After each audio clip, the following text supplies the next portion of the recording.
coin est très modeste et a beaucoup de pauvreté. Et en fait, on rajoute à la pauvreté, donc en plus, il y a les pauvretés, je pense, qui sont présentes depuis longtemps. Il y a les migrants qui sont aussi à Porte de la Villette. Et là, on rajoute du crack, rajouter de la pauvreté et de la misère à de la pauvreté, quoi. Je trouve que c'est vraiment violent, quoi. Ce que j'aime bien aussi dans cette manifestation, c'est qu'on dit protégez-les, protégez-nous. Et je pense qu'il faut vraiment accompagner les craqués là-dessus, quoi, et qu'on ne peut pas les abandonner non plus, quoi. Darmanin, ton mur, on n'en veut pas. Prendre des gens d'un endroit et ensuite les balancer à un autre endroit comme si c'était des fétus de paille, comme s'ils n'étaient rien, sans aucune solution, enfin, c'est honteux. C'est honteux. Et puis apprendre ça par les médias un vendredi matin et que le ministre de l'Intérieur se permette de dire qu'ils ne sont pas à proximité de riverains. Alors je suis quoi alors ? Concrètement, je suis quoi ? Ce quartier a suffisamment de problèmes, des problèmes que des associations de quartier essaient d'endiguer avec le maire. Ça prend du temps, c'est pas simple, et on en rajoute encore par-dessus, quoi. C'est de la merde sur de la merde, quoi. Et c'est un problème complexe, personne ne le nie, c'est un problème complexe, mais c'est un problème qui dure depuis des années.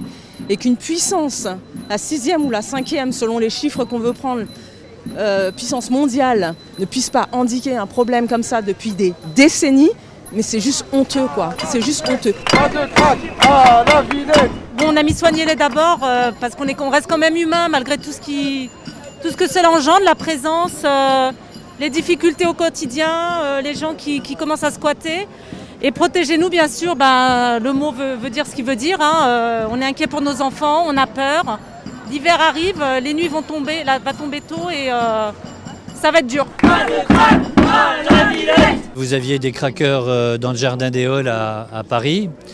Et la maire de Paris demandait à l'État de les prendre en charge et M. Darmanin a décidé de leur évacuation sur le square Forceval qui est juste derrière, qui est situé porte de la Villette. On passe notre temps, nous les élus locaux, mairie de Paris, mairie de Pantin, mairie d'Aubervilliers, à essayer de recréer un lien entre nos communes. Vous savez, le périphérique, c'est une grosse fracture. Et là, nous avions un passage sous voûte qui permettait d'accéder à Paris directement, en vélo, à pied essentiellement. Et ce passage est fermé et symboliquement c'est inacceptable.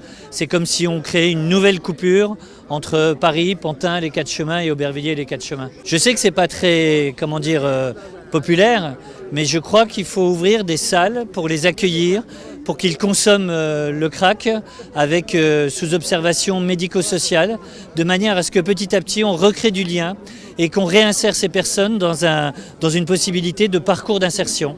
Ça a été expérimenté au Danemark, en Autriche, en Suisse.